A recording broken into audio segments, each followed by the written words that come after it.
Ugali na ng marami sa atin ang magbago-bago ng anyo at katauhan. Magbalat kayo kung kinakailangan. Kahit nga ang mga mata na sinasabing bintana ng kaluluwa ay maaaring magkubli at magsinungaling.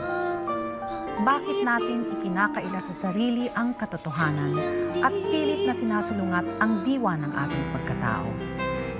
Ito ay ilan sa mga katanungang hahanapan natin ang kasagutan sa ating tampok na liham kasaysayan ngayong gabi. Panoorin po natin. Put it on record that while reading these portions of the affidavit, the resource person, Ramil Madriaga, is breaking into tears. Can we go back, crying? Which part of your affidavit is that? Can we go back to that? Number 46 po, Madam Chair. Would you like 47.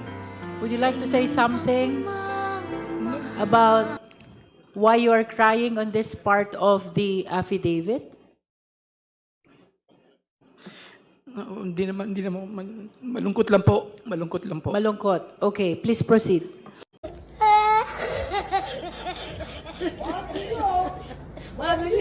Oh my God, oh my God.